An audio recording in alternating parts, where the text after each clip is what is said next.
Good morning students, welcome to physics class. यह video 12th Hindi medium वाले बच्चों के लिए है। जैसा कि आपको पता है कि हम लोग आपको विद्युत क्षेत्र चैप्टर नंबर 1 को समझा रहे थे, ठीक है। तो इसमें हम आपको क्या क्या करा रहे हैं, इसमें हमने आपको आवेशों के गुणधर्म कराना चालू किया था और दो गुणों को हमने आपको समझा दिया था, है ना। दो गुण कौन कौन से समझा दिए थे? एक तो हमने आपको समझा दिया था आवेशों की योज्यता, और एक हमने समझा दिया था आपको आवेश संरक्षण का सिद्धांत। तीसरा आएगा आवेश के क्वांटीकरण का सिद्धांत।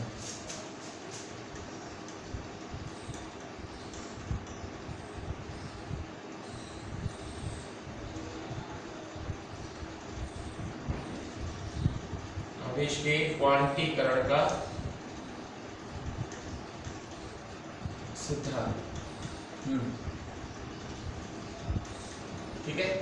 आवेश के क्वांटीकरण का सिद्धांत क्या है? इंपॉर्टेंट है, तो चलिए पेपर में आता है, कई बार आ चुका है। आवेश के क्वांटीकरण का सिद्धांत ये कहता है कि अगर एक वस्तु से दूसरी वस्तु पर अगर आवेश जाए, है ना, तो वो सतत नहीं जाता। इस सतत का मतलब लगातार, सतत वितरण, मतलब अगर आवेश एक वस्तु से दूसरी वस्तु पर जाए तो लगातार नहीं जाता। आवेशों का वितरण सतत ना होकर विविक्त होता है। विविक्त का मतलब कुछ हिस्सा गया फिर रह गया, कुछ हिस्सा गया फिर रह गया, कुछ गया फिर रह गया। इस प्रकार का जो विनिमय होता है, विनिमय मतलब आदान प्रदान, इस प्रकार का जो आदान प्रदान होता है, जो विनिमय होता है, उस तरह के विनिमय को हम विविक्त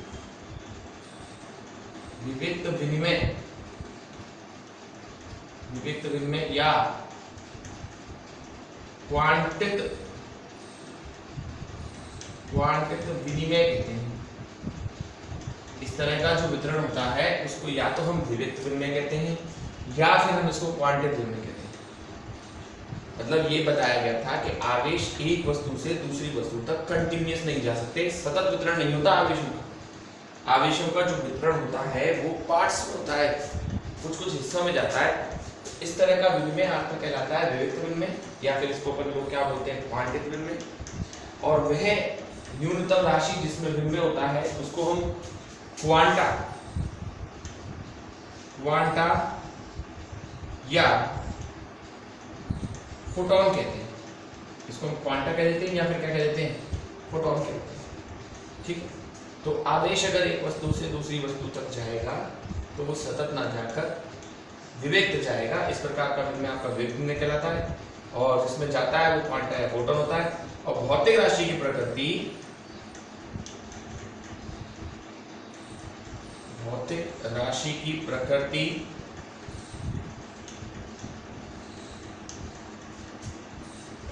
क्वांटम कहलाती है। क्वांटम कहलाती है, ठीक है। तो ये आपका आवेशों के क्वांटीकरण का सिद्धांत है।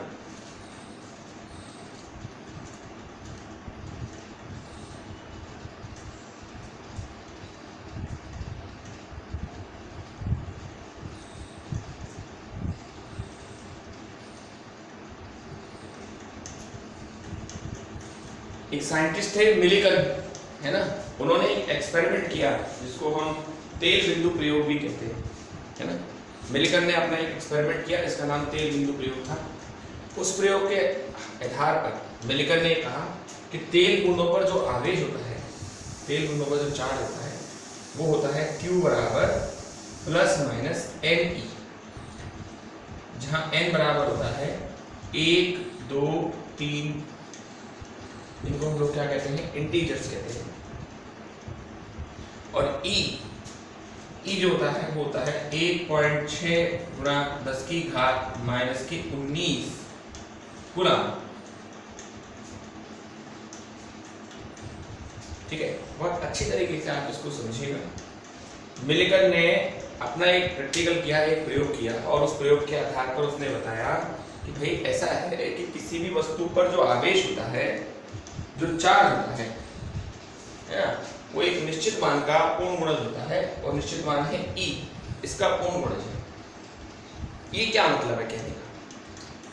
कहने का मतलब ये है कि अगर मान लो किसी वस्तु को एक आवेश गया तो Q बराबर आएगा प्लस माइनस E। अगर दो आवेश गए तो Q बराबर क्या आएगा? Plus minus 2E। E का मतलब तो बेटा हो जाएगा 1.6 गुणा 10 की घात माइनस के 19 कूलम, और इसका मतलब हो जाएगा 3.2 गुणा 10 की घात माइनस के 19 कूलम। या तो भाई एक इलेक्ट्रॉन जाएगा या फिर दो इलेक्ट्रॉन जाएंगे। आपने पढ़ा था घर्षण द्वारा विद्युत पढ़ाया था, आवेश चला जाता है। लेकिन अगर कहीं आप बीच में हो गए कि सर E और UE के बीच में क्या सर 3/2E जा सकता है प्लस माइनस, या यहाँ कहो सर क्या 3/4E जा सकता है, या फिर सर E/2 जा सकता है, तो मैं ये कहूँगा नहीं बेटा, बिल्कुल नहीं जा सकता। यही तो है क्वांटीकरण का सिद्धांत।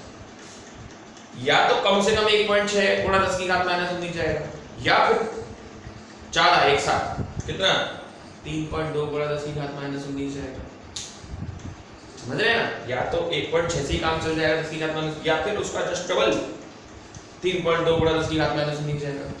तो आवेशों का जो वितरण है वो सतत होता है बेटा, सतत नहीं होता है। मतलब एक निश्चित पूर्ण मान, एक निश्चित गुणज के पूर्ण मान के रूप में चलता है। अब आप देख लीजिए ना तो E/2 जा रहा, ना 3E/2 जा रहा, ना E/2 जा रहा। तो इस तरह से आवेश नहीं जाता। आवेश जाएगा तो E के गुणज के रूप में जाएगा। E जाएगा, 2E जाएगा, 4E जाएगा, 5E जाएगा, 7E जाएगा। E के गुणज में जाना है। ठीक है, ये तो पहली बात थी। आई थिंक आप लोगों को ये समझ में आ गया होगा, कोई ऐसी बात है नहीं है इसमें, पर इंपॉर्टेंट है। क्वांटीकरण को आप ऐसे समझिए कि एक गुणा के रूप में चलेगा, ठीक है ना, एक गुणज के रूप में बात होगी, एक निश्चित मान के पूर्ण गुणज के रूप में ही ये आगे बढ़ेगा। ठीक है, ये है आवेशों के क्वांटीकरण का सिद्धांत। ये आवेशों के क्वांटीकरण का सिद्धांत। अब हम आगे चलते हैं।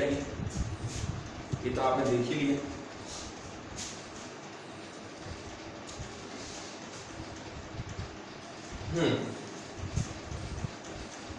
मैं आपको एक क्वेश्चन कराता हूँ, बड़ा अच्छा क्वेश्चन है। मैंने कल भी आपसे बात की, और क्वेश्चन एक्चुअल में आपकी बुक का एग्जाम्पल है ना, आपकी बुक का एग्जाम्पल है ये क्वेश्चन जो मैं करा रहा हूँ। एग्जाम्पल क्या है? ऐसा है कि देखिए, एग्जाम्पल ये बेटा कि ऐसा है बेटा बच्चों कि मैंने कल आपको बताया था कि एक कूलम एक बड़ा मात्रक है। सबको पता है, मैंने बताया था कि एक कूलम एक बड़ा मात्रक है, तो उसका उपयोग नहीं करते हम ज़्यादातर। तो उपयोग किसका करते हैं? Coulomb metre. 1 coulomb metre bigger unit, एक बड़ी यूनिट है एक कूलम। अन्य देखिए इसमें एक क्वेश्चन है आपका एग्जाम्पल, एक कूलम में उपस्थित इलेक्ट्रॉन की संख्या ज्ञात है। आपको ये बताना है कि कितने इलेक्ट्रॉन प्रेजेंट हैं इसमें, एक कूलम में कितने इलेक्ट्रॉन प्रेजेंट है, आपको ये बताना है। एक कूलम में उपस्थित इलेक्ट्रॉनों की संख्या ज्ञात करनी है। ठीक है बच्चों, तो Q बराबर क्या होता है बताओ? Plus minus N। तो देखो प्लस माइनस तो इसलिए दिखाया जाता है, इलेक्ट्रॉन पर आवेश है, ये माइनस पर आवेश है। वैसे जब सॉल्व करते हैं तो खाली Q बराबर N ही लेते हैं। अब आपको Q बराबर गिवन है बेटा एक कूलम, और E बराबर ये दिया हुआ है 1.6 × 10 की पावर माइनस के 19 कूलम। तो रख दें यहाँ 1, तो प्लस माइनस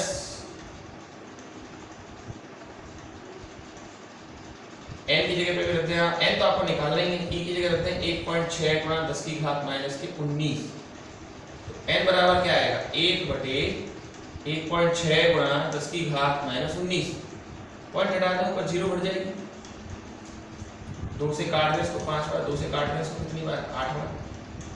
भाग लगाएं 0.625 10 की पावर 19 है ना, आप इसे लिख सकते हैं 6.25 गुणा 10 की घात 18। तो अब आप देख लीजिए, मैं जो कह रहा था एक कूलम में इतने इलेक्ट्रॉन हैं, व्यवहारिक है क्या, इतने इलेक्ट्रॉन एक वस्तु से दूसरी वस्तु पर स्थानांतरित हो जाएं 6.25 गुणा 10 की घात 18। तो इसलिए कूलम एक बड़ा मात्रक है बच्चों, coulomb is a bigger unit, इसलिए उसको हम ज्यादा उपयोग में लाते। उपयोग में क्या लाए, हमको मिलेगी नहीं कभी कूलम। ठीक है, तो आइए चलिए आगे चलते हैं हम लोग।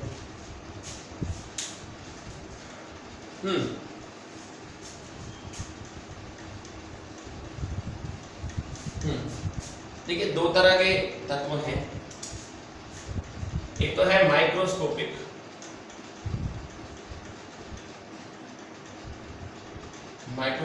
और एक है मैक्रोस्कोपिक। इंग्लिश में लिखा है मैंने आपको, है ना, भी बताता हूँ। मैक्रोस्कोपिक,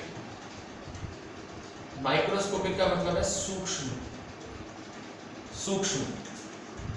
माइक्रो, और मैक्रो का मतलब होता है स्थूल। सूक्ष्म और स्थूल में क्या अंतर होता है, क्या फर्क होता है सूक्ष्म और स्थूल? देखिए, एक तो ऐसी चीज होती है जिसे आप अपनी आंखों से नहीं देख सकते, और एक ऐसी होती है जिसको आप अपनी आंखों से देख सकते हैं। तो जैसे एक क्षण है, ठीक, इसको अगर हम आवेश दें तो आवेश एक समान रूप से इसके रेखा पर वितरित हो जाए, इस तरह से आवेश इसकी रेखा पर चला जाए, है ना। और ये सूक्ष्म और ये स्थूल है, आवेश इसकी रेखा पर एक समान रूप से चला गया। तो सूक्ष्म का मतलब क्या होगा? सूक्ष्म का मतलब होगा जिन्हें हम आंखों से देख नहीं पाते, वही होगा कौन सा आपका सूक्ष्म। जिन्हें हम आंखों से देख लेते हैं वो होते हैं आपके थोड़े से बड़े, स्थूल। अब हम इसमें क्या करें? देखिए, अगर आप सूक्ष्म अवयवों के बारे में बात कर रहे हैं, इसके बारे में बात कर रहे हैं सूक्ष्म अवयवों, तो आप आवेशों के भिन्न को क्वांटित मानेंगे। कैसा मानेंगे आवेशों का भिन्न? आप क्वांटित। और अगर आप स्थूल अवयव के बारे में बात कर रहे हैं तो इसके वितरण को आप सतत मानेंगे, सतत वितरण। और ये द्वारा कैसा है? क्वांटित वितरण। मैं क्या कह रहा हूं सुनिए। देखिए, आवेशों का वितरण तो क्वांटित ही होता है, सतत नहीं होता। आवेशों का वितरण कैसा होता है? क्वांटित। सतत वितरण नहीं होता है आवेशों का। लेकिन हम लोग जब किसी बड़े अवयव की बात करें जिस पर आवेश बहुत पास पास रखे हुए हों, तब हम आवेशों के वितरण को क्या मान लेते हैं? सतत मान लेते हैं। अन्यथा आवेशों का वितरण क्वांटित ही रहता है।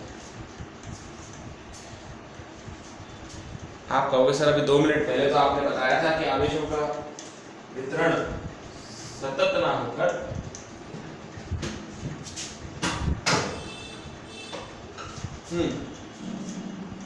आप कहोगे सर अभी 2 मिनट पहले आपने बताया था सर आवेशों का वितरण सतत ना होकर क्वांटित होता है, और अब आप कह रहे होगे सतत होता है। तो मेरी बातों को ढंग से समझो बच्चों। मैं ये कह रहा हूं कि हमारे पास 2 तरह के अवयव हो सकते हैं, एक सूक्ष्म अवयव हो सकता है, एक स्थूल अवयव हो सकता है। तो जब हम सूक्ष्म अवयव की बात करते हैं तो आज की डेट में भी हम इसका वितरण क्वांटिट ही लेते हैं, लेकिन अगर हम स्थूल अवयव की बात करते हैं तो होता तो क्वांटिट ही है, लेकिन जब आवेश बहुत पास पास रखे हुए हो किसी यंत्र में, किसी उपकरण में, तब हम इसके वितरण को सतत मान सकते हैं। वैसे तो क्वांटिट होता है, लेकिन हम इसके वितरण को क्या मान सकते हैं? फिर हम सतत मान सकते हैं। ठीक है, ये माइक्रो और ये मैक्रो का चक्कर है। ठीक है,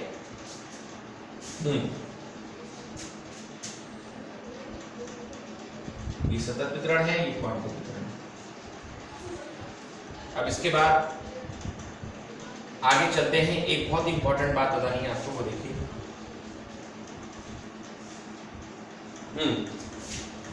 क्वांटीकरण का सिद्धांत चल रहा है तो मेरे हिसाब से समझ में आ गया होगा कि लगातार नहीं जाता आवेश, छोटे छोटे पार्ट्स की बात कर रहे हैं। देखिए, हम जानते हैं परमाणु किससे मिलकर बना है? इलेक्ट्रॉन से मिलकर बना है, प्रोटॉन से मिलकर बना है, न्यूट्रॉन से मिलकर बना है। प्रोटॉन और न्यूट्रॉन भी तो बेटा किसी से मिलकर बने होंगे, ऑब्वियस है। हर चीज किसी ना किसी से मिलकर बनी है। तो प्रोटॉन और न्यूट्रॉन जिससे मिलकर बनी है उनका नाम है क्वार्क। क्वार्क क्या होता है? क्वार्क क्या होता है? देखिए क्वार्क प्रोटॉन, इलेक्ट्रॉन, प्रोटॉन और न्यूट्रॉनों को भी किसी से मिलकर माना गया है, जिससे मिलकर इनको बना माना गया है, उसी का नाम हमने रखा गया है क्वार्क। क्वार्क रखा उसका नाम।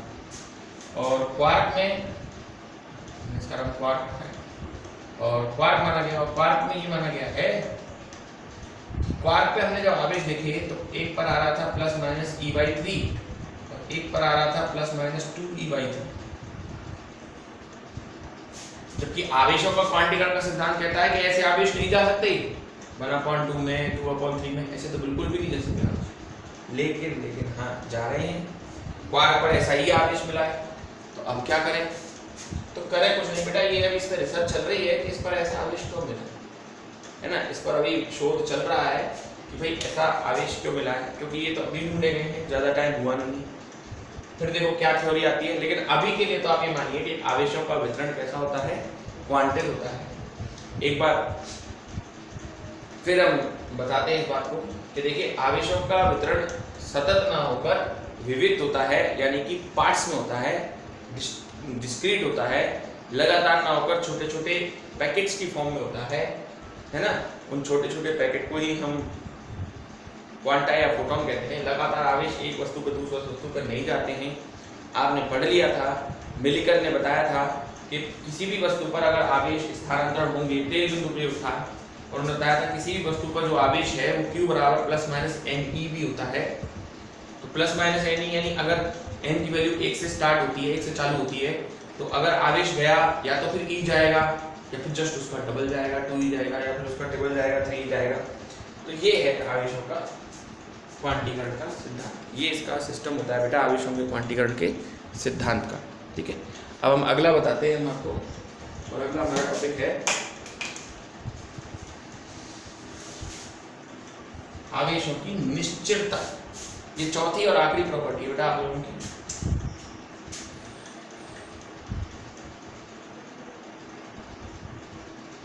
आवेशों की निश्चलता,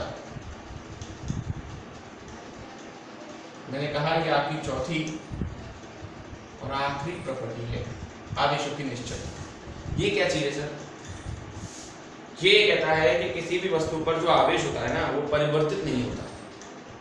किसी भी वस्तु पर जो आवेश होता है वो चेंज नहीं होता, फिक्स रहता है वैसा वस्तु पर आवेश, है ना। किसी वस्तु पर आवेश परिवर्तित नहीं होता। जितना मान लीजिए किसी वस्तु पर, कोई वस्तु स्थिर अवस्था में, उस पर आवेश Q है, तो Q स्थिर बराबर, अगर वही वस्तु गतिमान एक समान वेग से गतिमान करने लग जाए तो गतिमान वस्तु पर भी उतना ही आवेश है। यानी ये निर्देश तंत्र के ऊपर निर्भर नहीं करता, निर्देश तंत्र के ऊपर निर्भर नहीं करता। जैसे कोई आवेश गति करे तो गति करने पर स्थिर अवस्था में किसी वस्तु पर जो आवेश होता है उतना ही आवेश गतिमान अवस्था में रहता है। लेकिन ये सूत्र तभी काम करेगा जब आवेशित कण का जो वेग है वो प्रकाश के वेग से कम हो। तो आवेश बदलता नहीं है किसी वस्तु पर। ठीक है, ठीक है बच्चों, दोबारा बताता हूं, पढ़ लीजिए। आवेश संरक्षण के आवेश के निश्चितता के सिद्धांत के अनुसार आवेश जो होता है वो निर्देश तंत्र से अपरिवर्तित रहता है। अपरिवर्तित मतलब कोई चेंज इसके ऊपर नहीं होता। जैसे जो आवेश स्थिर अवस्था में किसी वस्तु पर जो आवेश होता है वही आवेश गतिमान अवस्था में उस वस्तु पर होता है। जितना आवेश स्थिर अवस्था में होता है उतना ही आवेश गतिमान अवस्था में। तो Q स्थिर बराबर क्या हो जाएगा, Q गतिमान। ये इस बात पर निर्भर नहीं करता कि कोई वस्तु अगर गति करने लग जाए तो उसके आवेश में क्या परिवर्तन होगा, ऐसा बिल्कुल भी नहीं है। ठीक है, लेकिन ये सूत्र तभी काम करेगा जब V प्रोपोर्शनल टू क्या है 1/c, यानी कि आवेश जो मैंने आपको कहा कि V प्रोपोर्शनल टू 1/c, यानी आवेश जो है वो प्रकाश के वेग से कम चले। अगर आवेशों का वेग प्रकाश के वेग के बराबर हो जाएगा तब ये बात भी गलत हो जाएगी। ठीक है, तो अगला जो इसमें मैं कह रहा था कि अगर आवेशों का वेग प्रकाश के वेग के बराबर हो जाए तब क्या होगा। अगर v लगभग बराबर c के हो जाए तो क्या होगा? तो भाई साहब जब भी कभी किसी कण का वेग प्रकाश के वेग के बराबर हो जाता है, तब हमारी सामान्य फिजिक्स जो है, सामान्य भौतिकी जो है, वो काम नहीं करती। तब काम में लाई जाती है आपेक्षवाद का सिद्धांत। क्या काम में लाया जाता है आपका? आपेक्षवाद का सिद्धांत। और इसके हिसाब से किसी वस्तु के द्रव्यमान में परिवर्तन होता है। तो आवेश कितना होगा सर?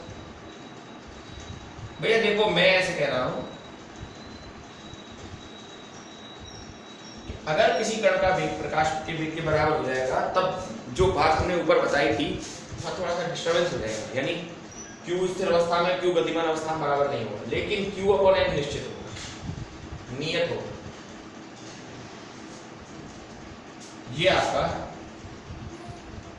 नियत होगा, कांस्टेंट होगा। Q/m में कहीं कोई परिवर्तन नहीं आएगा, समझे?